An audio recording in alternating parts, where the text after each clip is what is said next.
नमस्कार दोस्तों, स्वागत है आप सभी का फिर से एक नए वीडियो में। दोस्तों, आज के वीडियो में मैं आपको एक ऐसी टिप देने वाला हूं जिससे आपका जो फैट लॉस का स्पीड है वो बढ़ सकता है।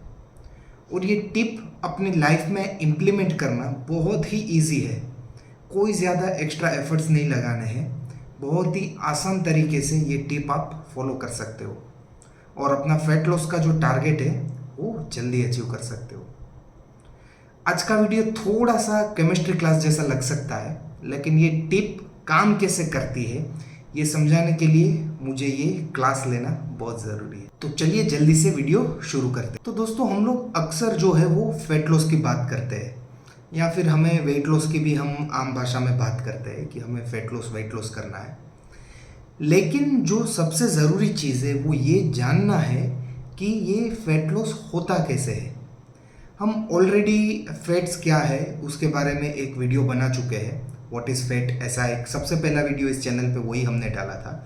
तो मैं चाहूँगा कि आप एक बारी वो भी वीडियो चेक करें, तो ये वीडियो आपको ज़्यादा अच्छे से समझ में आएगा। तो उस वीडियो में ये बात करी है हमने कि फैट बर्न बॉडी में से होता कैसे है, कैलोरिक डेफिसिट करके, ये वगैरह वगैरह सब कुछ उसमें डिटेल में समझाया हुआ है। लेकिन इस वीडियो में जो हमें चर्चा करनी है, जो सबसे ज़रूरी चीज़ है वो ये है कि फैट लॉस होने के बाद वो फैट जाता कहाँ पे है। मतलब वो फैट बॉडी में से कौन से स्वरूप में निकलता है वो जानना बहुत ज़रूरी है। और ये जानने के बाद ही ये जो टिप मैं आज आपको देने वाला हूँ उसको आप अच्छे से अप्लाई कर पाओगे। देखिए, हमारे बॉडी में जो फैट लॉस होता है वो बहुत सारे केमिकल रिएक्शंस की वजह से होता है।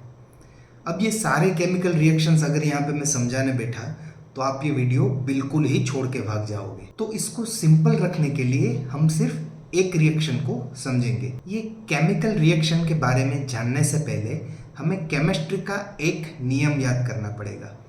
केमिस्ट्री में एक लॉ होता है जिसको हम बोलते हैं the law of conservation of mass.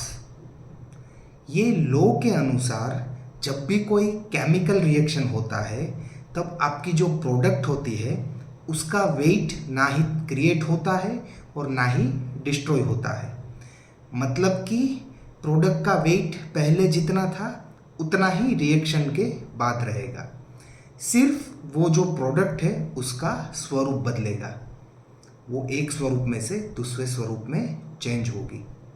यहाँ पे हम मास को इजी रखने के लिए वेट बोल रहे हैं। एक्चुअली ये law of conservation of mass है, लेकिन आपको थोड़ा समझने में इजी रहे इसलिए मैं वेट बोल रहा हूँ यहाँ पे। तो इसको अब हमारे फैट के साथ जोड़ के देखते हैं कि जब भी बॉडी में से फैट बर्न होता है, मतलब कि वो दूसरे स्वरूप में जब कन्वर्ट होता है, तब भी उसका वज़न उतना ही रहेगा, सिर्फ उसका स्वरूप बदलेगा। तो ये चीज़ याद रखिएगा, ये एक नियम याद रखिएगा, ये आगे जाके बहुत काम लगेगा हमें ये चीज़ समझने के लिए। और इसीलिए द लॉ ऑफ कंजर्वेशन मास का यूज़ करते हुए ही हम जब भी कोई केमिस्ट्री का इक्वेशन लिखते हैं तो बैलेंस्ड इक्वेशन लिखते हैं। मतलब कि जब रिएक्शन होके हमें नई प्रोडक्ट मिलती है तो उसमें जो एटम्स होते हैं वो एग्जैक्टली जो पहली प्रोडक्ट में थे उतने ही होते हैं। लेफ्ट हैंड साइड और राइट हैंड साइड दोनों जो एटम्स की संख्या होती है वो एक समान होती है। अरे कहना क्या चाहते हो? आई नो ये बहुत कॉम्प्लिकेटेड हो रहा है, पूरा केमिस्ट्री का क्लास जैसा लग रहा है, लेकिन प्लीज़ बेयर विथ मी, ये चीज़ आपके लिए समझना बहुत ज़रूरी है। सो ये law of conservation of mass को एक सिंपल एग्जांपल से मैं आपको समझाता हूँ कि आप एक आइस क्यूब लीजिए, मतलब कि एक बर्फ़ का टुकड़ा लीजिए, उसका वेट मेज़र कर लीजिए, उसका मास जो है वो आप कैलकुलेट कर लीजिए वेइंग स्केल के ऊपर रख के।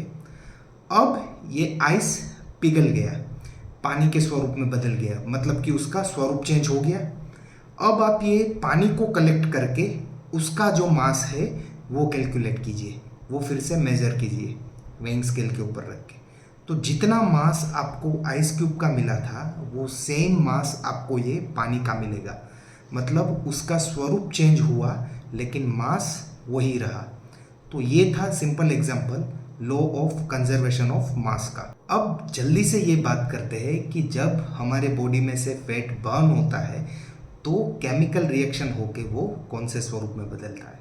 तो देखिए हमारे बॉडी में जो फैट स्टोर होता है वो 3 एलिमेंट से बना हुआ होता है, carbon, hydrogen and oxygen. C55H104O6 ये फैट के एक मॉलिक्यूल का केमिकल फॉर्मूला है। अब देखिए जब हम सांस लेते हैं तो उसके अंदर जो ऑक्सीजन जाता है वो ये जो फैट के मॉलिक्यूल है उसके साथ केमिकल रिएक्शन करते हैं।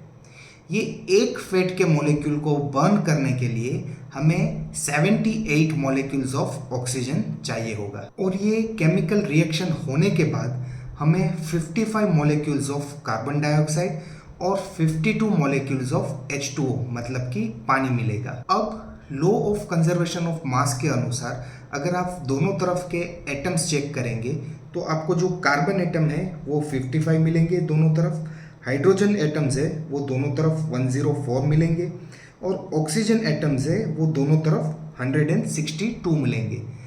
तो लॉ ऑफ कंजर्वेशन के अनुसार आप देखेंगे कि जब एक स्वरूप में से दूसरे स्वरूप में फैट बदलता है तब उसका जो वेट है वो एक समान रहता है।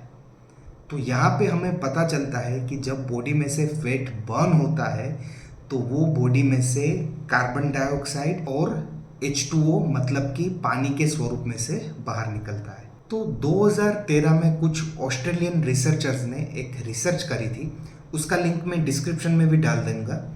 इसके अनुसार अगर आपको 10 किलो फैट को बॉडी में से बर्न करना हो तो आपको ऑलमोस्ट 29 kg ऑक्सीजन चाहिए होगा। जब ये फैट और ऑक्सीजन रिएक्शन होता है तब हमें 28 kg ऑफ कार्बन डाइऑक्साइड मिलता है और ऑलमोस्ट 11 kg ऑफ पानी मिलता है।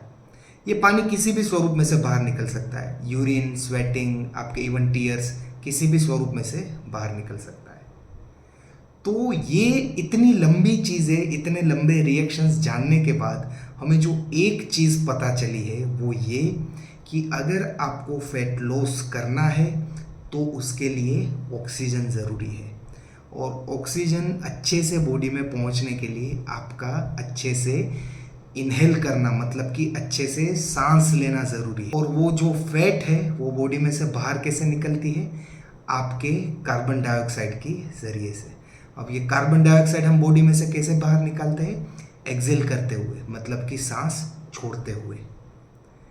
तो ये एक छोटी सी मगर बहुत अच्छी और सच में आपके लिए वर्क करने वाली टिप है कि अगर आपको सच में फैट लॉस की स्पीड बढ़ानी है, उसको इंक्रीज करनी है, तो आप अपनी जो सांस लेने और छोड़ने की प्रक्रिया है उसके ऊपर ध्यान दीजिए, उसके ऊपर थोड़ा सा काम कीजिए।